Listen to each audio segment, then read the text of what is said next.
കൊന്നിച്ചോ മിനസാൻ mist might മഹീത്തിന്റെ season 1ന്റെ episode 28ലേക്ക് എല്ലാവർക്കും സ്വാഗതം. അങ്ങനെ ഈ എപ്പിസോഡ് തുടങ്ങുന്നിടത്ത് ആ ഫൈറ്റ് അവിടെ കഴിഞ്ഞു. ജാനിയാക്കിനെ അവരോടേക്ക് കൊണ്ടുപോവുകയും ചെയ്യും. ഇതേ സമയത്ത് നമ്മുടെ ലൈറ്റ്നിങ് ഫിസ്റ്റ് അവനെ നോക്കിക്കൊണ്ടിരിക്കുകയും ചെയ്യും. എനിക്ക് ആ പയ്യനെ വേണം. അല്ല, നീ എന്താണ് പറഞ്ഞതെന്ന് കിങ് ഓഫ് ബ്രില്യൻസ് ചോദിച്ചു. നിനക്ക് ആ ബിക്യൂങ്സ് പയ്യനല്ലായിരുന്നു വേണ്ടത്. അവനെ ഞാൻ കൺസിഡർ ചെയ്തിരുന്നു. പക്ഷേ ഇപ്പോൾ ഉള്ളത് പറയാലോ, എനിക്ക് അവനെ കുറച്ചുകൂടെ നന്നായിട്ട് ഇഷ്ടപ്പെട്ടു. അതിനുപരി നീ എന്തിനാണ് ഇതൊക്കെ ചോദിക്കുന്നത്? നിനക്ക് ഓൾറെഡി കുറേയധികം ഡിസിപ്ലിൻസ് ഉള്ളതല്ലേ? നീ എന്താ ശരിക്കും ആക്രാന്തം കാണിക്കുവാണോ? പെട്ടെന്ന് കിങ് ഓഫ് ബില്യൺസ് ആ കസേര അടിച്ച് പൊട്ടിച്ചിട്ട് ദേഷ്യപ്പെട്ടുകൊണ്ട് എണീറ്റ് നിന്നു. നീ നീ ഇപ്പം എന്താടാ പറഞ്ഞത്? ഞാൻ ഞാൻ ആക്രാന്തം കാണിക്കുന്നോ? പിന്നെ അല്ലാതെ ഞാൻ പിന്നെ എന്താ പറയേണ്ടത്? അടുത്ത സെക്കൻഡ് അവിടെ ഒരു ക്ലാഷ് ഉണ്ടാകുന്ന വക്കത്തെത്തിയപ്പോഴാണ് പെട്ടെന്ന് നമ്മുടെ ഡാർക്ക്നെസ്സിന്റെ ലീഡർ അവിടേക്ക് നടന്നു വന്നത്. എന്നോട് ക്ഷമിക്കണം നിങ്ങൾ രണ്ടുപേരും, പക്ഷേ ഞാനൊരു കാര്യം പറഞ്ഞോട്ടെ. എന്താണ്? അല്ല, നിങ്ങൾ എന്തിനാണ് ഈ ഫൈറ്റ് ചെയ്യുന്നത്? നീ എന്തിനാണ് അത് തിരക്കുന്നത്? ഹേയ്, വേറൊന്നും കൊണ്ടല്ല, നിങ്ങൾ മറന്നുപോയെന്ന് തോന്നുന്നു. സത്യം പറഞ്ഞാൽ നമ്മൾ ആരാണ് സെലക്ട് ചെയ്യേണ്ടത്? ഇവിടെ ഫസ്റ്റ് വരുന്ന കുട്ടിയാണ്. ആ, പെട്ടെന്നാണ് അവർക്ക് ആ കാര്യം മനസ്സിലായത്. നാശം, അത് സത്യമായിരുന്നല്ലോ. അവൻ ഉറപ്പായിട്ട് ഫസ്റ്റ് പ്ലേസിൽ വരികയും ചെയ്യും. ചുരുക്കം പറഞ്ഞാൽ ഇത് ശരിക്കും പോയിന്റ്ലെസ് ആയിട്ടുള്ള ഒരു ആർഗ്യുമെന്റ് ആയിരുന്നു. അവന്റെ ടാലന്റ് കണ്ടിട്ട് സത്യം പറഞ്ഞാൽ എൻ്റെ ടെംപ്റ്റേഷൻ എനിക്ക് പോലും പിടിച്ച് അടക്കാൻ സാധിച്ചില്ല. അപ്പൊ പിന്നെ നമുക്ക് ബാക്കിയുള്ളത് കണ്ടാലോ? തീർച്ചയായിട്ടും. ഇതേ സമയത്ത് ദൂരത്തിരുന്നുകൊണ്ട് ആ ഒരു സൗണ്ട് സെറ്റിലെ അവൾ ഇതെല്ലാം ശ്രദ്ധിക്കുന്നുണ്ടായിരുന്നു. നമ്മുടെ ജോൺ വുണ്ണെ, എനിക്കവനെ ഇഷ്ടമായി. അടുത്തത് മോഹറാങ് ആൻഡ് ഇയോങ്മു, നിങ്ങൾ മുന്നിലേക്ക് വാ, മത്സരം തുടങ്ങട്ടെ. അടുത്ത നിമിഷം അവരുടെ ബാറ്റിൽ അവിടെ സ്റ്റാർട്ട് ചെയ്യുന്നുണ്ട്. ഇതെല്ലാം ജിയോങ് ദൂരത്തിരുന്നുകൊണ്ട് കാണുന്നുണ്ട്. പെട്ടെന്നാണ് അവന്റെ മനസ്സിലേക്ക് ഒരു സൗണ്ട് വന്നത്. ഹേ, അവനൊന്ന് ഞെട്ടി. ഹാ, കൊള്ളാം, നീ എന്നെ തേടുകയാണ്. പക്ഷെ അത്ര പെട്ടെന്ന് നിനക്കെന്നെ കണ്ടെത്താൻ സാധിക്കത്തില്ല. ജിയോങ് കുറച്ചു നേരം അനങ്ങാതിരുന്നു. എന്നിട്ട് പെട്ടെന്നായിരുന്നു അവളുടെ നേരെ അവൻ തിരിഞ്ഞു നോക്കിയത്. അവളും സത്യം പറഞ്ഞ ഞെട്ടിത്തെറിച്ചുപോയി. അവൻ പെട്ടെന്ന് എന്നെ കണ്ടെത്തിയല്ലോ. എനിക്കറിയാമായിരുന്നു എനിക്ക് അവനെ വേണം. കൊള്ളാം, നീ എന്നെ പെട്ടെന്ന് തന്നെ കണ്ടെത്തിയിരിക്കുന്നു. സോ എങ്ങനെയുണ്ട് ഈ ഒരു ടെക്നിക്? നിനക്ക് ഇഷ്ടമായോ? ഇതാകുമ്പോൾ വാ തുറക്കാതെ സംസാരിക്കാൻ പറ്റുമല്ലോ. അവനിട്ട് തലയാട്ടി കാണിക്കുകയും ചെയ്യും. കൊള്ളാം, നീ ഹോണസ്റ്റ് ആയിട്ട് തന്നെ റിപ്ലൈ തരുന്നു. എങ്കിൽ ഞാനിത് നിന്നെ പഠിപ്പിച്ചു തരാം ഒരു റിവാർഡായിട്ട്. നമ്മുടെ നാക്കിൻ്റെ കീഴിൽ ഒരു അക്വ പോയിന്റ് ഉണ്ട്. അവിടെ നമ്മുടെ കോട്ടൺ ബഡോട് ഒന്ന് ടച്ച് ചെയ്തിട്ട് ഒരു വൈബ്രേഷൻ ഉണ്ടാക്കിയാൽ മതി. എനിക്കുറപ്പാണ് നീ ഡെയിലി പ്രാക്ടീസ് ചെയ്ത് കഴിഞ്ഞാൽ നിനക്കും ഇത് സാധ്യമാകുമെന്ന്. അല്ല, ഇങ്ങനെയല്ലേ? അതും പറഞ്ഞുകൊണ്ട് അവനത് തിരിച്ചു പറഞ്ഞു. അങ്ങനെ തന്നെ. പെട്ടെന്നാണ് അവൾ ഞെട്ടിത്തെറിച്ചു പോയത്. കാര്യം ആ സെക്കൻഡിൽ തന്നെ അവനത് റീക്രിയേറ്റ് ചെയ്തു. അല്ല, ഇതിനെന്താണ് വിളിക്കുന്നത്? Secret sound transmission. മറ്റുള്ളവർ നമ്മുടെ സംസാരം കേൾക്കാതെ പരസ്പരം സംസാരിക്കണം എന്നുണ്ടെങ്കിൽ ഇത് യൂസ് ചെയ്താൽ മതി. കൊള്ളാം, അതെനിക്ക് ഇഷ്ടപ്പെട്ടു. ഞാൻ നേരെ കാര്യത്തിലേക്ക് വരാം. നീ എൻ്റെ ഡിസിപ്ലിനായിട്ട് മാറണം. നിനക്കെന്തായാലും ആ 2 കിങ്സിനെ കൺസിഡർ ചെയ്തിട്ട് ഒരു കാര്യമില്ല. അങ്ങനെ ചെയ്താൽ നീ ഒരു വിഡ്ഢിയായി പോകും. കിങ് ഓഫ് ബ്രില്യൻസിന് ഓൾറെഡി കുറേയധികം സക്സസേഴ്സ് ഉണ്ട്. പിന്നുള്ളത് ആ ലൈറ്റ്നിങ് ഫിസ് കിങ് ആണ്. അവൻ്റെ എല്ലാ ശിഷ്യന്മാരും ഇപ്പോൾ ഞൊണ്ടിയാണ് നടക്കുന്നത്. അവൻ്റെ ടെക്നിക് ആർക്കും താങ്ങാൻ സാധിക്കത്തില്ല.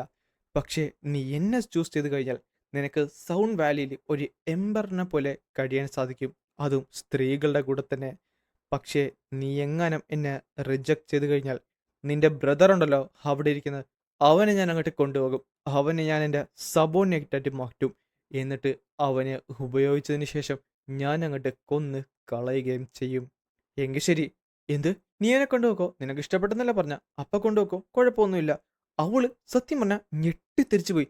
ഇവൻ കംപ്ലീറ്റ്ലി സീരിയസ് ആയിട്ടാണല്ലേ പറയുന്നത്? അല്ല, ഇവന് ശരിക്കും ബോധമില്ലേ? ഇതേ സമയത്ത് ആ ഒരു വലിയ ശബ്ദം കേട്ടാണ് പെട്ടെന്ന് അവൻ കണ്ണു തുറന്നത്. ജനിയാക്, നീ അല്ല, നിനക്ക് കുഴപ്പമൊന്നുമില്ലല്ലോ? ആ സമയത്ത് അവനൊന്നും തന്നെ മിണ്ടിയില്ല. ഞാൻ തോറ്റുപോയോ? നീ അത്യാവശ്യം നന്നായിട്ട് തന്നെ. ആ ടൈമിൽ അവൻ നേരെ എഴുന്നേറ്റു. അല്ല, ഈ സമയത്ത് ജാനിയാക് തിരിച്ചു നോക്കിയിട്ട് യൂച്ചനെ നോക്കി ഒന്ന് ചിരിച്ചു. പിന്നെ കണ്ണ് അവൻ നടന്ന് പോകുന്നതാണ്. അത് നമ്മുടെ മോക്ക് ജിയോൺ വൂണിന്റെ നേരെയായിരുന്നു. അടുത്ത സെക്കൻഡ് മുട്ടുമടക്കാൻ നിന്നിട്ട് പറയും ചെയ്യും, ഞാൻ ഞാൻ പരാജയപ്പെട്ടിരിക്കുന്നു. ഞാൻ ഇനി നിന്റെ നായായിരിക്കും. ഞാൻ പരാജയപ്പെട്ടു. നീ ഇനി എൻ്റെ മാസ്റ്റർ ആയിരിക്കും. ഇത് കണ്ട യൂച്ചൻ അത്ഭുതപ്പെട്ടുപോയി. മാസ്റ്ററോ? നീ നീ എന്താണ് ഈ പറയുന്നത്? ഈ സമയത്താണ് അവിടെ ആ ബാറ്റിൽ കഴിഞ്ഞത്. അവിടെ മോഹറങ് അവിടെ വിജയിച്ചിരുന്നു. അടുത്തത് മോക്ക് യൂച്ചൻ ആൻഡ് ഇയോംഗ.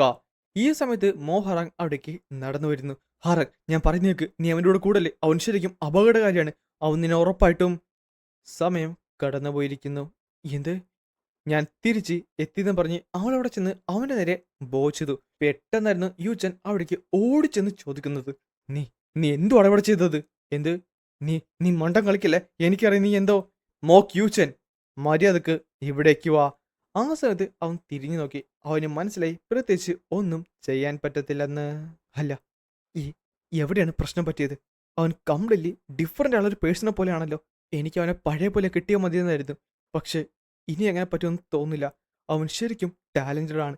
എല്ലാവർക്കും അവനെ മാത്രം മതി. അവൻ്റെ ചുറ്റിനുമാണ് എല്ലാവരും ഗ്യാദർ ചെയ്തുകൊണ്ടിരിക്കുന്നത്. എന്നാൽ അവനെ വെച്ച് കമ്പയർ ചെയ്ത് നിർത്തി ഞാൻ ഒറ്റക്കാണ്. ഇതേ സമയം അവർ രണ്ടുപേരും ഫേസ് ടു ഫേസ് ആയിട്ട് വന്ന് നിൽക്കുകയും ചെയ്യും. അല്ല, എനിക്ക് എനിക്ക് എനിക്കവനെ സ്റ്റോപ്പ് ചെയ്യാൻ പറ്റുമെന്ന് ചോദിക്കാൻ നേരത്ത് അവന്റെ ശരീരത്തിലേക്ക് ഞരമ്പുകൾ പിടച്ചു കയറുന്നത് കാണാൻ സാധിക്കും. പിന്നെ വലിയൊരു ശബ്ദമാണ് കേൾക്കുന്നത്. ഇവിടെ വിജയിച്ചിരിക്കുന്നത് അത് മോക്ക് യൂച്ചൻ ആണെന്ന് പറയാൻ നേരത്ത് അവൻ ബോധം കെട്ട് നിലത്തേക്ക് വീണിരുന്നു. രണ്ടുപേരും അമേസിംഗ് ആണ്. ആ പറഞ്ഞത് യാമ സ്കോഡ് ക്യാപ്റ്റൻ ആയിരുന്നു. ശരിയാണ്, ഞാനും എഗ്രി ചെയ്യുന്നു. ആ പറഞ്ഞത് സ്കാർലറ്റ് ബ്ലഡ് സ്കോഡ് ക്യാപ്റ്റൻ ആയിരുന്നു. ആ യോംഗ അവൻ ശരിക്കും യൂണീക്കായിട്ട് തോന്നി. അവന്റെ സ്കിൽസ് ഒക്കെ അടിപൊളിയായിരുന്നു. പക്ഷേ യൂച്ചന് അത്രയും എക്സ്പീരിയൻസ് ഇല്ല. പക്ഷേ എങ്കിലും അവന് നല്ല ഇൻസ്റ്റിങ്സ് ഉണ്ട്. എന്നാലും ഏറ്റവും നല്ല ടീച്ചർ എന്ന് പറഞ്ഞ് എക്സ്പീരിയൻസ് തന്നെയാണ്. പക്ഷെ കൊള്ളായിരുന്നു. ഇതേ സമയത്താണ് യൂച്ചന്റെ ശരീരത്തിൽ നിന്ന് അബ്നോർമലുള്ള ഒരു എനർജി റിലീസ് ചെയ്തുകൊണ്ടിരുന്നത്. ഡാർക്ക്നെസ് ലീഡറാണ് ആദ്യം അത് ശ്രദ്ധിക്കുന്നത്. അതിനുശേഷം അവിടെയുള്ള എല്ലാവരും അത് ശ്രദ്ധിക്കുകയും ചെയ്തു. അവന്റെ ശരീരത്തിൽ നിന്ന് വരുന്ന ആ ഒരു എനർജി കൂടി വന്നു. ഇതേ സമയത്ത് കിങ് ഓഫ് ബ്രില്യൻസ് പറയുകയും ചെയ്യും. അല്ല, അതെന്താണ്?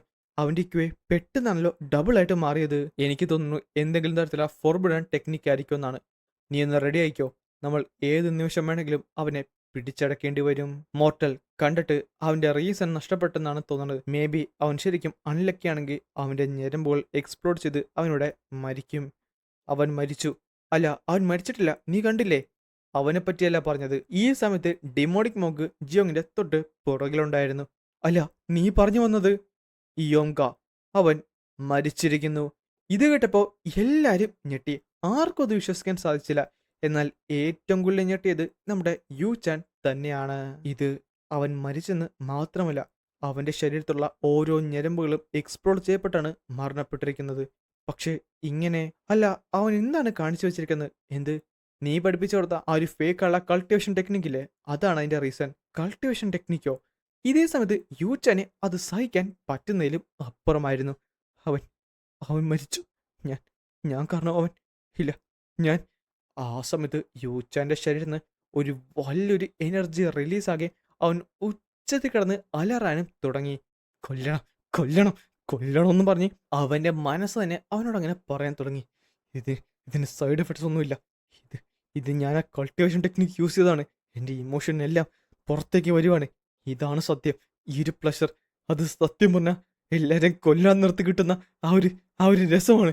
അത് രസമാണെന്ന് പറഞ്ഞ് അവൻ പൊട്ടിച്ചിരിക്കുകയും ചെയ്യും. അല്ല, ഇതൊട്ടും നല്ലതല്ല. അവന്റെ ബോധം നഷ്ടപ്പെടാൻ ചാൻസ് ഉണ്ട്. വാലി മാസ്റ്റർ അവനെ പിടിച്ചു കെട്ടെന്ന് പറഞ്ഞപ്പോഴാണ് പെട്ടെന്ന് അവന്റെ പോക്കറ്റിൽ നിന്ന് ഒരു സാധനം നേരെ നിലത്തേക്ക് വീണ് അവനത് നോക്കിയത്.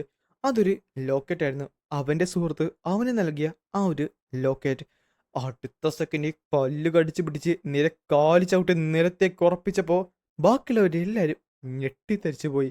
കാര്യം യൂച്ചൻ ആ ഒരു എനർജി സ്റ്റോപ്പ് ചെയ്യാനായിട്ട് നോക്കുന്നുണ്ട്. അല്ല, അവൻ ഇപ്പോഴും ആ റീസൺ കൊല്ലണം കൊല്ലണമെന്ന് അവന്റെ മനസ്സിൽ ഒരു സൈഡിൽ കൂടെ പറയുന്നുണ്ടെങ്കിലും അവൻ അതെല്ലാം തന്നെ സ്റ്റോപ്പ് ചെയ്യാൻ വേണ്ടി കഷ്ടപ്പെട്ടു. പിടിച്ചു വെച്ചു. എല്ലാം തന്നെ അവനവിടെ കടിച്ചമർത്തി അവസാനം ആ ഒരു അബ്നോർമലുള്ള എനർജിയുടെ കൺട്രോൾ അവന്റെ കയ്യിലേക്ക് തന്നെ അവൻ കൊണ്ടുവന്നു. അല്ല, അവനത് കൺട്രോൾ ചെയ്തു. ശരിക്കും ഇംപ്രസീവ് ആയിട്ടുണ്ടല്ലേ. സാധാരണയുള്ള ആൾക്കാർക്ക് അങ്ങനെ അങ്ങോട്ട് ചെയ്യാൻ പറ്റാത്തതാണ്. മോർട്ടൽ, എന്റെ മനസ്സ് പറയുന്നത് നിന്റെ അവസാനത്തെ ഫൈറ്റ് അത് അവനായിട്ടായിരിക്കും എന്നാണ്. ഇതേ സമയത്ത് ജിയോങ് അവിടുന്ന് എഴുന്നേറ്റു. അടുത്ത മത്സരം മോക്ക് ജിയോൺവുണും മോ ഹാരാങ്ങും തമ്മിലാണ്. ആ ടൈമിൽ അവൾ പറയും ചെയ്യും, ഞാൻ സറണ്ടർ ചെയ്തു. അതെയോ? എങ്കിൽ പിന്നെ ഇത് ഞാൻ ഒട്ടും എക്സ്പെക്ട് ചെയ്തില്ല. അസോസിയേഷൻ ലീഡർ സത്യം പറഞ്ഞ ഒരു രസത്തിന് വേണ്ടിയായിരിക്കും ഇതെല്ലാം ചെയ്തിട്ടുള്ളത്. എന്നാൽ ഇപ്പോൾ അതങ്ങനെയല്ല. ഓർത്തഡോക്സ് മുറിമിലെ രണ്ട് ബ്രദേഴ്സ് തമ്മിലുള്ള ഡ്യുവലാണ് സംഭവിക്കാൻ പോകുന്നത്. അതും ദ ഹെവൻ എർത്ത് അസോസിയേഷന്റെ കോപ്സ് വാലി നടുവിൽ വെച്ച് തന്നെ. അവസാനത്തെ ട്രയൽ ഇവിടെ തുടങ്ങാൻ പോകുകയാണ്. Mok Yuchan versus Mok Jeon Woon. രണ്ടുപേരും റെഡി ആയിക്കോളൂ. എല്ലാവരും വളരെ ഇൻട്രസ്റ്റിങ്ങോടെയാണ് ആ ഒരു ബാറ്റിന് വേണ്ടി കാത്തിരുന്നത്. മോക് ജുൻ വുഡ്, നമ്മൾ രണ്ടുപേരും ഓർത്തഡോക്സ് മുറിവിലെ ആൾക്കാരാണ്. പക്ഷേ നീ അതിര് കടന്നിരിക്കുന്നു. അതുകൊണ്ടാണ് ഞാൻ നിന്നെ തടയാൻ പോകുന്നത്. ഉള്ളത് പറയാലോ, ആ ഒരു വുഡ് ഹെഡ് ട്രാൻസ്ഫോർമേഷൻ ടെക്നിക് നീ എന്നെ പഠിപ്പിച്ചു തന്നത് അതിലെന്തോ ഒരു സൈഡ് എഫക്ട്സ് ഉണ്ട്. പക്ഷേ എങ്കിലും ഉള്ളത് പറഞ്ഞാൽ അത് എനിക്ക് മാത്രമല്ല അപകടം, ഞാൻ അറ്റാക്ക് ചെയ്യുന്ന എൻ്റെ ഒപ്പോണൻസിനും അപകടം തന്നെയാണ്. മര്യാദക്ക് പിന്മാറിക്കോ, അല്ലെങ്കിൽ ഞാൻ ചിലപ്പോൾ നിന്നെ കൊന്നെന്നിരിക്കും. ഈ സമയത്ത് ജിയോഗ് ഒന്നും തന്നെ മിണ്ടിയില്ല. ആ ഒരു ട്രാൻസ്ഫോർമേഷൻ ടെക്നിക് അടുത്ത നിമിഷമാണ് അതവിടെ സംഭവിച്ചത്. ഡിമോണിക് ആയി. അത് ന്യൂ മൂന്റെ കയ്യിൽ നിന്ന് അവൻ പഠിച്ച ഒരു ടെക്നിക്കാണ്. ഇത് സത്യം പറഞ്ഞാൽ നേക്കഡായി കൊണ്ട് കാണാത്ത പലതിനെ കാണാൻ സാധിക്കും. ചുരുക്കം പറഞ്ഞാൽ ഈ ക്യൂയുടെ ഫ്ലോ ഒക്കെ കാണാൻ സാധിക്കും. ആൻഡ് മോക് യൂച്ചൻ ഇപ്പൊ പറഞ്ഞ ആ ഒരു ടെക്നിക്ക് ഡിമോണിക് കൈ കൊണ്ട് കണ്ടപ്പോൾ സത്യം പറഞ്ഞ ഒരാളുടെ പവർ, ആ ഒരു യൂസറിന്റെ പവർ ഇരട്ടിയാക്കുന്ന ഒരു രീതിയിലായിരുന്നു. അത് ഒപ്പോണന്റിന്റെ വെസൽസ് ഒക്കെ ഓപ്പൺ ചെയ്യുന്ന ഒരു രീതി. സത്യം പറഞ്ഞാൽ ആ ബുക്കിൽ നിന്ന് കുറച്ച് വാക്കുകൾ മാത്രമാണ് ഞാൻ തിരുത്തിയത്. എന്നിട്ടും ഇത്രയും വലിയൊരു മാറ്റം ഇവിടെയുണ്ടായി. ശരിക്കും ഇൻട്രസ്റ്റിങ്ങും അതേപോലെ സ്ട്രേഞ്ചും തന്നെയാണ്. എനിക്കെന്തായാലും സംഭവം ഇഷ്ടപ്പെട്ടു. മാർഷൽ ആർട്സ് ഞാൻ വിചാരിക്കുന്നതിലും ആഴത്തിലേറിയതാണ്. അപ്പോൾ ഇനിയും ഞാൻ തിരുത്തി കഴിഞ്ഞാൽ എന്ത് സംഭവിക്കും? അവിടെ വെച്ച് മോക് ജിയൻ വൂൺ ആ ഒരു ടെക്നിക്കിൽ ഇൻട്രസ്റ്റ് കാണിച്ചു. പക്ഷേ മോക് യൂച്ചൻ അവൻ എന്തായാലും എന്നെ കൊല്ലാൻ നോക്കുന്നില്ല, അതുറപ്പാണ്. ഞാനൊന്ന് പ്രൊവോക്ക് ചെയ്താലോ? ആ ആ ഒരു ടെക്നിക്കല്ലേ, ഇൻട്രസ്റ്റിംഗ് ആയിട്ടുണ്ട്. പക്ഷേ ഇങ്ങനെ വരുമെന്ന് ഞാൻ വിചാരിച്ചില്ല. സൈഡ് എഫക്ട്സ് ഇല്ലെങ്കിലേ അത്ഭുതമുള്ളൂ. എന്ത്? ആ ഒരു ടെക്നിക്ക് അത് കംപ്ലീറ്റ്ലി ഫേക്ക് ആണ്. അത് കേട്ടപ്പോ യൂച്ചൻ ഞെട്ടിത്തെറിച്ചു പോയി. നീ നീ എന്താണ് ഇപ്പൊ പറഞ്ഞത്? നീ എന്നെ പഠിപ്പിച്ചെന്ന് കംപ്ലീറ്റ്ലി ഫേക്ക് കളർ ടെക്നിക്. ഇവനപ്പോ ഇവനപ്പോ ഞാൻ ചത്താലും ജീവിച്ചാലും ഒന്നും ഇല്ലായിരുന്നല്ലേ? മത്സരം തുടങ്ങട്ടെ. സത്യം പറടാന്ന് പറഞ്ഞ് യൂച്ചൻ ചാടി അവിടേക്ക് അറ്റാക്ക് ചെയ്യാൻ വന്നപ്പോ തന്നെ ജങ് ഒരു അറ്റാക്ക് അവിടെ കൗണ്ടർ ചെയ്തു. എന്നിട്ട് മുഖത്ത് നോക്കി ഒരു കിക്ക് ചിട്ട് പറയും ചെയ്യും, നീ ഇപ്പോഴാണോ അത് മനസ്സിലാക്കിയത്? ഇത്ര മാത്രമേ നിനക്ക് ചെയ്യാനുള്ള. ദേഷ്യം വന്ന യൂച്ചൻ ചാടി എണ്ണീറ്റ് കുറച്ചധികം അറ്റാക്കുകൾ ചെയ്യുന്നുണ്ട്. എല്ലാം തന്നെ നിസ്സാരമായി അവൻ ഡോട്ട് ചെയ്യുന്നുണ്ട്. ഹല, ഈ ട്രൈ ചെയ്യുന്നതിന് പകരമായിട്ട് നീ ആ ഒരു ടെക്നിക് ട്രൈ ചെയ്. ചിലപ്പോൾ എന്തെങ്കിലും നാശം. എനിക്ക് അവനെ തൊടാൻ പോലും പറ്റുന്നില്ല. ഇവൻ ശരിക്കും എന്നെക്കാളും ഇത്രയധികം സ്ട്രോങ്ങർ ആയിരുന്നോ? ഈ ഒരു നിമിഷം വരെ ഞാൻ ട്രെയിനിങ്ങിനെ പറ്റി മാത്രമാണ് ചിന്തിച്ചുകൊണ്ടിരുന്നത്. പക്ഷേ ആ ഒരു ടെക്നിക് യൂസ് ചെയ്ത് കഴിഞ്ഞാൽ കൊല്ല് കൊല്ല്. ഇല്ല ഇല്ല ഇല്ല, പിടിച്ചു നിൽക്കി. അത് പറ്റുന്നില്ല. അത് അതൊരിക്കലും നടക്കത്തില്ല. കാര്യം ഇതേ സമയത്ത് അവൻ ചെയ്യുന്ന ഓരോ അറ്റാക്സും ജിയോ ഡോഡ് ചെയ്ത് മാറിയിട്ട് പെട്ടെന്ന് ജിയോ കൗണ്ടർ അറ്റാക്ക് ചെയ്യാൻ സ്റ്റാർട്ട് ചെയ്തു. യൂച്ചന്റെ മനസ്സ് അവനോട് തന്നെ കൊല്ലാൻ പറയുന്നുണ്ട്. അവന്റെ ദേഷ്യം കൂടി വരികയും ചെയ്തു. മര്യാദക്ക് നിർത്തടാന്ന് പറഞ്ഞ് ഒരു ഒന്നാം തരം പഞ്ച് നമ്മുടെ മോക് ജുൻ വുന്റെ നേരെ കൊടുക്കെ അവൻ ബാക്കിലേക്ക് പുഷ് ചെയ്യപ്പെടുകയും ചെയ്തു. അവന്റെ ശരീരത്തിന് ആ ഒരു പൊടി പറന്നു പോവുകയും ചെയ്യും. ഇത്ര മാത്രമേ നിനക്ക് ചെയ്യാനുള്ളോ? എന്ത്? ഹ, എനിക്കറിയാമായിരുന്നു. സത്യം പറഞ്ഞാൽ നിന്നെ പോലെ ഒരു ലോബോണിൽ നിന്ന് വേറെ എന്താണ് ഞാൻ എക്സ്പെക്ട് ചെയ്യേണ്ടത്? അത് കേട്ടപ്പോൾ യൂച്ചന്റെ കൺട്രോൾ നഷ്ടപ്പെട്ടു. അത് നന്നായിട്ട് തന്നെ ജിയോങ്ങിനും മനസ്സിലായി. ആ ഒരു എനർജി അവിടെ കംപ്ലീറ്റ്ലി നിറയാനായിട്ട് തുടങ്ങി. ഉള്ളത് പറയാലോ, ആദ്യമായിട്ട് നീ എന്നത് പഠിപ്പിച്ചപ്പോൾ എനിക്ക് എന്നെ വിശ്വസിക്കാൻ സാധിച്ചില്ല. അല്ല, ഇതെന്താണ്? അവന്റെ ചുറ്റിനും എനർജി ഗ്യാദർ ചെയ്യുകയാണല്ലോ. കാര്യം, നീ പഠിപ്പിച്ചിരുന്ന ആ ഒരു ടെക്നിക്ക് അവന്റെ ക്യു ഡബിളായി, അല്ല ട്രിപ്പിളായി മാറി. ഹും, എന്തിനേറെ എനിക്ക് പോലും വിശ്വസിക്കാൻ പറ്റില്ല. കാര്യം, അപ്പോൾ അവനത് യൂസ് ചെയ്യാൻ പോകുകയാണ്. ആദ്യമായിട്ട് ഞാനന്ന് യൂസ് ചെയ്തപ്പോൾ ഞാൻ ശരിക്കും സ്ട്രോങ്ങർ ആയിരുന്നു. വാല്യൂ മാസ്റ്റർ എത്രയും പെട്ടെന്ന് തടയെന്ന് പറഞ്ഞപ്പോൾ യൂച്ചൻ അവന്റെ കാലെടുത്ത് മുന്നിലേക്ക് വെച്ചു. അടുത്ത നിമിഷം ഒരു മാസീവായുള്ള എനർജിയാണ് അവിടെ ഉണ്ടായത്. നമ്മുടെ ലൈറ്റ്നിങ് ഫിസ്റ്റും കിങ് ഓഫ് ബ്രില്യൻസും എല്ലാവരും നിലത്തേക്ക് ചാടി ഇറങ്ങിയെങ്കിലും യൂച്ചൻ അവന്റെ നേരെ പാഞ്ഞു ഓടി വന്നു. നമ്മുടെ കോപ്സ് ബ്ലഡ് വാല്യൂ മാസ്റ്ററൊക്കെ അവിടേക്ക് വരുന്നുണ്ടെങ്കിലും ഒന്നും ചെയ്യാൻ സാധിച്ചില്ല. അതിനു മുമ്പ് തന്നെ നമ്മുടെ യൂച്ചൻ അവന്റെ തൊട്ട് മുമ്പിലെത്തിയിട്ട് ഒരു ഒന്നന്തരം പഞ്ച് അങ്ങോട്ട് ചെയ്യും. ആ പഞ്ച് ജിയോങ്ങിന്റെ മുഖത്തിന്റെ മുമ്പിൽ വന്നിട്ട് പോലും അവൻ ഡോട്ട് ചെയ്തില്ല. ആ ഒരു അറ്റാക്ക് ക്ലീൻ ആയിട്ട് തന്നെ അവന്റെ മുഖത്ത് പതിക്കെ ആ ബാക്കിലേക്ക് തെറിച്ച് പോവുകയും ചെയ്യും. ആ നിമിഷം തന്നെ ബാക്കിയുള്ള രണ്ടുപേരും കൂടെ അവനെ കംപ്ലീറ്റ്ലി അങ്ങോട്ട് റെസ്ട്രെയിൻ ചെയ്തു. ചാക് ചാക് ചത്ത് തൊലടാന്ന് പറഞ്ഞ് നമ്മുടെ യൂച്ചൻ അവിടെ കിടന്ന് ബഹളം ഉണ്ടായിക്കൊണ്ടിരിക്കുകയാണ്. ഇതേ സമയത്ത് ദൂരത്ത് നമ്മുടെ ജിയോൺ വോണും കിടപ്പുണ്ടായിരുന്നു. മോർട്ടൽ, നിനക്ക് ജീവനുണ്ടല്ലോ. ആ സമയത്താണ് അവൻ പറയുന്നത്, ഉണ്ട് ഒരു കുഴപ്പമില്ല. എന്നിട്ട് ആ കൈ ഒന്നേരെ മുകളിലേക്ക് ഉയർത്തി. പെട്ടെന്നായിരുന്നു യൂച്ചാന്റെ ശരീരത്തുള്ള പോലെ ആ ഞരമ്പുകൾ അവന്റെ കയ്യിലേക്കും പിടക്കാൻ തുടങ്ങിയത്. ആ ഒരു ടെക്നിക്ക് അതവസാനം എനിക്കും ലഭിച്ചു. ഇതേ സമയം ബാക്കിയുള്ളവരെല്ലാരെയും യൂച്ചാനെ റെസ്ട്രെയിൻ ചെയ്യാനാണ് നോക്കിക്കൊണ്ടിരുന്നത്. നാശം, ഇവന്റെ ക്യൂ ബ്ലോക്കേജ് ആയി, ഇവൻ ചിലപ്പോൾ മരിക്കാൻ ചാൻസ് ഉണ്ടെന്ന് പറഞ്ഞ് കിങ് ഓഫ് ബ്രില്യൻസ് അവന്റെ തല നോക്കി ഒരെണ്ണം കൊടുത്തു. പക്ഷെ പെട്ടെന്നാണ് ശരീരത്തിൽ നിന്ന് ചോര തെറിയാനായിട്ട് തുടങ്ങിയത്. സെക് ലീഡർ പെട്ടെന്ന് തന്നെ ആ സമയത്ത് ഡാർക്ക്നെസ് സെൽ ലീഡർ അവിടേക്ക് വന്ന് ചെയ്യാൻ നോക്കുന്നുണ്ടെങ്കിലും അവനും ഞെട്ടിത്തെറിച്ചു പോയി. അല്ല, എന്ത് പറ്റി? അവന്റെ അക്വ പോയിന്റ്സ് കംപ്ലീറ്റ് ട്വിസ്റ്റഡ് ആണ്, എനിക്ക് ഇങ്ങനെ ചെയ്യാൻ പറ്റത്തില്ല, അവൻ ചിലപ്പോൾ മരിക്കാൻ ചാൻസ് ഉണ്ടെന്ന് പറഞ്ഞപ്പോൾ നമ്മുടെ ആ ഒരു ലേഡി ഉണ്ടല്ലോ സൗണ്ട് വാലിയിലെ, അവൾ മുന്നിലേക്ക് വന്നു. ഞാൻ ചെയ്യാം. എന്നിട്ട് അവളുടെ രണ്ട് കൈകളും അവന്റെ കാതിൻ്റെ അവിടെ കൊണ്ടുവന്ന് ഒരു അറ്റാക്ക് അങ്ങോട്ട് ചെയ്ത് അവന്റെ ബോധം പെട്ടെന്ന് തന്നെ പോവുകയും ചെയ്യും. അല്ല, നീ എന്താണ് ചെയ്തത്? അവന്റെ തല കറക്കിയതാന്ന്. കുഴപ്പമൊന്നുമില്ല, അവൻ പെട്ടെന്ന് നോക്കി ആയിക്കോളും. ഭാഗ്യം, അവൻ ഇപ്പോഴാണ് സ്റ്റേബിൾ ആയത്. പക്ഷേ അവന്റെ ഞരമ്പുകൾ കംപ്ലീറ്റ്ലി ട്വിസ്റ്റഡായി. അതിലുപരി പലതും പൊട്ടുകയും ചെയ്തു. അവന്റെ ഡാൻഡൻ കംപ്ലീറ്റ്ലി അൺസ്റ്റേബിളും ആയിട്ടുണ്ട്. കുറച്ച് നാളത്തേക്ക് അവൻ എന്തായാലും റിക്കവറി വേണം ഫോക്കസ് ചെയ്യാൻ. അല്ല, പറഞ്ഞതുപോലെ അവനുണ്ടല്ലോ എന്ന് പറഞ്ഞ് നമ്മുടെ കിങ് ഓഫ് ഡിലൻസ് തിരിഞ്ഞു നോക്കിയപ്പോൾ ദൂരത്ത് അത് കാണുന്നത്. എന്നിട്ട് അവൻ ചിരിക്കുകയും ചെയ്യും. അവൻ ഇപ്പോഴും ജീവനോടെയുണ്ട്. മൈലി, താങ്കൾക്ക് കുഴപ്പമില്ലല്ലോ? ഏ, കുഴപ്പമൊന്നുമില്ല. പക്ഷേ താങ്കൾ എന്തിനാണ് ആ ഒരു അറ്റാക്ക് ഡോഡ് ചെയ്തത്? അത് നിസ്സാരമായി തന്നെ. ചില അറ്റാക്കുകൾ അതങ്ങനെയാണ്, നമ്മൾ മനഃപൂർവ്വം ഒരെണ്ണം കൊണ്ടാലേ അത് വർക്കാകത്തുള്ളൂ. അല്ല, ഇദ്ദേഹം പറഞ്ഞു വരുന്നത്, പക്ഷേ അല്ല, എങ്കിൽ പിന്നെ താങ്കൾ എന്തിനാണ് എന്നെ പ്രവോക്ക് ചെയ്തത്? നിസ്സാരമായി തന്നെ അവനെ ഡിഫീറ്റ് ചെയ്യാൻ. ഓ, അതാണോ? അത് ഇതുകൊണ്ടാന്ന് പറഞ്ഞ് മോക്ക് ജോൺ വൂൺ ആ ഒരു അറ്റാക്ക് അങ്ങോട്ട് ചെയ്ത് കാണിച്ചു. അത് കണ്ടപ്പോൾ വാലി മാസ്റ്റർ വീണ്ടും ഞെട്ടിത്തെറിച്ചു പോയി. ഇത് ബോഡിയിൽ ഫുള്ളി യൂസ് ചെയ്ത് കഴിഞ്ഞാൽ ബോഡി കംപ്ലീറ്റ്ലി റഫാവും. അതിലുപരി ആ കൺട്രോൾ നഷ്ടപ്പെടുകയും ചെയ്യും. പക്ഷേ എനിക്ക് നിസ്സാരമായി തന്നെ ഒരു കയ്യിലേക്ക് അല്ലെങ്കിൽ എനിക്ക് ആവശ്യമുള്ള സ്ഥലത്തേക്ക് ഇതിനെ കോൺസെൻട്രേറ്റ് ചെയ്യാനായിട്ട് പറ്റുന്നുണ്ട്. അല്ല, എന്ത് പറ്റി? കണ്ടിട്ട് യൂസ്ഫുൾ ആയിട്ട് തോന്നിയില്ലേ? ഏയ്, അങ്ങനെയല്ല. എൻ്റെ ദൈവങ്ങളെ, എന്താണ് ഞാൻ ഈ കേൾക്കുന്നത്? അവൻ നിയർലി അത്ര കോംപ്ലിക്കേറ്റഡ് ആയ ഒരു ടെക്നിക്ക് നിസ്സാരമായി തന്നെ കോപ്പി ചെയ്തു. ഇത് സത്യം പറഞ്ഞാൽ മേ ബി 2 വർഷം കൊണ്ട് ഇവല്യൂഷണറി റിലത്തിലേക്ക് എത്തുമെന്ന് അദ്ദേഹം പറഞ്ഞു. എന്നാൽ എൻ്റെ മനസ്സ് പറഞ്ഞ് അദ്ദേഹം അതിനെയും സർപാസ് ചെയ്യുമെന്നാണ്. ഇതേ സമയത്ത് നമ്മുടെ ബ്ലൂ സ്പിരിറ്റ് പറയുകയും ചെയ്യും, മോർട്ടൽ, നീ ചിന്തിച്ചു കൂട്ടുന്നത് എനിക്ക് പോലും മനസ്സിലാത്ത രീതിയിലാണ് കേട്ടോ.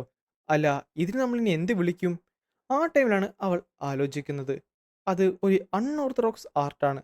ചുരുക്കം പറഞ്ഞാൽ വെയിൻസിനെ കംപ്ലീറ്റ്ലി ഡിസ്ട്രോയ് ചെയ്യുന്നത്. റിവേഴ്സിങ് ബ്ലഡ് ഈവൽ ആർട്സ്, അതെങ്ങനെയുണ്ട്? റിവേഴ്സിങ് ബ്ലഡ് ഈവൽ ആർട്സ്, അതെന്തായാലും കൊള്ളാം, അതെനിക്ക് ഇഷ്ടപ്പെട്ടു. മൈലിക്, താങ്കൾ എന്തായാലും ഇപ്പോഴും അത് മാനേജ് ചെയ്തോളൂല്ലോ. ശരി. അല്ല, അതിനു മുമ്പ് മോക്ക് യൂച്ചൻ, അവൻ എങ്ങനെയുണ്ട്? അവൻ എന്തായാലും അവർ അണ്ടർ കൺട്രോളിലാക്കിയിട്ടുണ്ട്, പക്ഷേ മരിച്ചിട്ടില്ല. അപ്പോൾ അവൻ വീണ്ടും ജീവനോടെ തന്നെയുണ്ട്. ഹാ, എന്തായാലും കുഴപ്പമില്ല.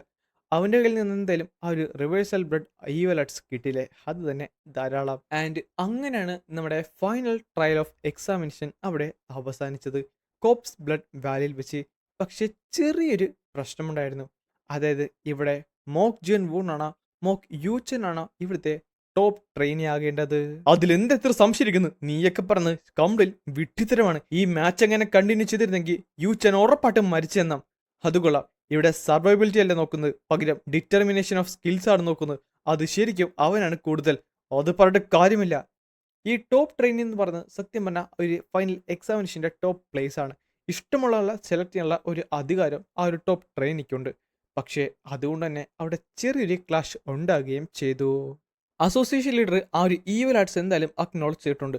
അപ്പോൾ പിന്നെ മോക്ക് യൂച്ചൻ യൂസ് ചെയ്ത് ഒരു കൺസിഡർ ചെയ്യാൻ പറ്റുന്ന അറ്റാക്ക് അല്ലേ?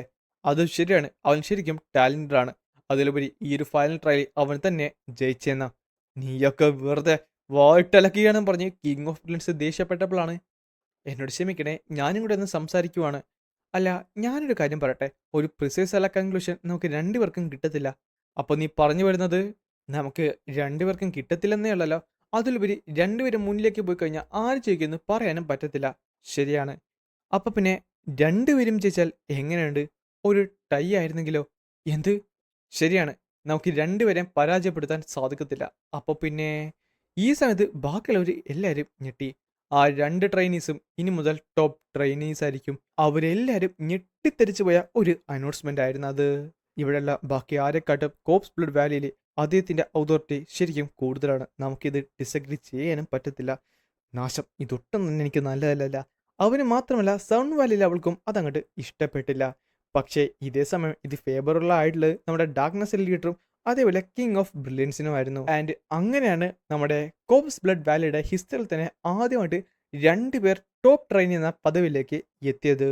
അപ്പൊ പിന്നെ മോക്ക് ജൂൺവുൺ, നിനക്കാണ് ബോധമുള്ളത്, ആദ്യം നിന്റെ കാര്യം തന്നെ സെറ്റിൽ ചെയ്യാം. ഈ സമയത്ത് തന്നെ നമ്മുടെ ലൈറ്റ്നിങ് ഫിസ്റ്റ് പറയും ചെയ്യും, നാശം ഇതൊട്ടും തന്നെ നല്ലതല്ല, ഇനി അവൻ ആരെ വേണമെന്ന് അവൻ തന്നെ സെലക്ട് ചെയ്തോളൂ. പക്ഷേ ഇതെന്നാലും ഒട്ടും തന്നെ. ഇതേ സമയത്ത് യൂച്ചൻ ചിരിച്ചോണ്ട് അവിടെ നിപ്പോണ്ട്. ആ ചിരിയുടെ അർത്ഥം പലർക്കും മനസ്സിലായില്ല. പെട്ടെന്നാണ് അവൻ കൈകൊപ്പിയത്. എല്ലാരും എന്നോട് ക്ഷമിക്കുക, നിങ്ങൾ എല്ലാരും ശരിക്കും ഗ്രേറ്റ് ആണ്. സോ ഈ കൂട്ടത്തിൽ ഒരാളെ ചൂസ് ചെയ്യുന്നത് നിയർലി ഇമ്പോസിബിൾ ആണ്. അല്ല, അപ്പൊ നീ പറഞ്ഞു വരുന്നത്?